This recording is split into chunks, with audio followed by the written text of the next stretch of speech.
Welcome to my look at the pleaser and how this pesky saboteur can dim your creative shine. Now, I know this saboteur intimately because the pleaser is one of my top saboteurs. Typically, we all have a judge saboteur. If you haven't watched my video about the judge, you can go and watch that after this. So we all have the judge, plus 2 or 3 other top saboteurs that, if we are not aware of them, can impact and influence our lives and our creativity. So how do you know if you have a pleaser saboteur? Okay, I'm going to ask you some questions. Are you the one that everyone relies on?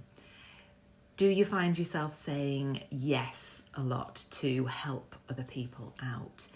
And do you make sure that everyone else is happy and that everyone else has their needs met, and you push your needs and your creativity down to the bottom of the list?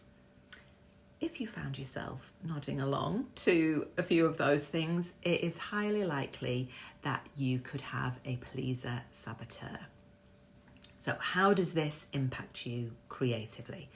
Well, for example, if you're a writer, you might find yourself overthinking what is going to please your audience rather than following your creative impulses.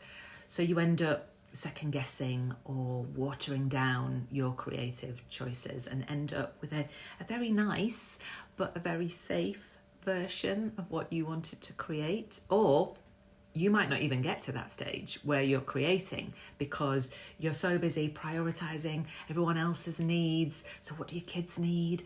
What do your loved ones need? What do your friends need?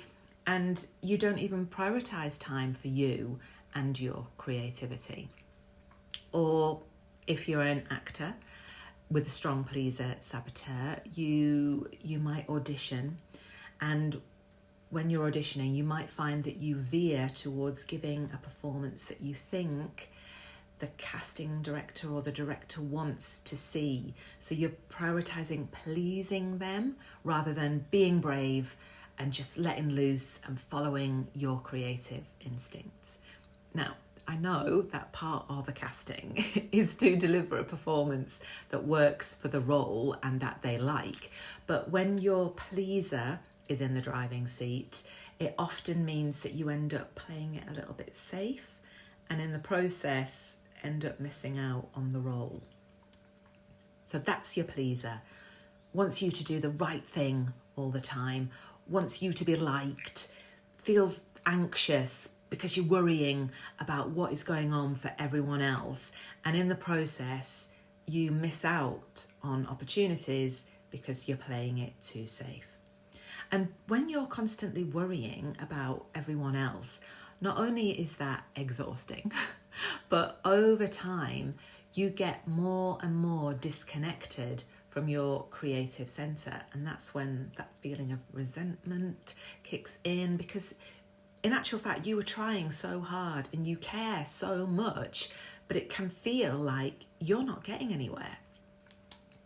So what's the alternative? Inside you is a joyous, playful, instinctive creative who just wants to create, but she cannot get over this massive wall that your pleaser has built. And it's built it because it's scared of you doing things differently. It's scared of what will happen if you put your needs first, your creativity first. But when you can become consciously aware of that pleaser, it is completely possible to smash through that wall, to take up more space, to perform and write with more creative power, which then means less resentment, less stress, more fun, more success. Oh, that rhymed. I do write poetry, by the way. So that's an introduction to the pleaser. If you want to find out more about other saboteurs and how to turn the volume down on them and turn the volume up on your creativity, then follow me or check out my other saboteur videos.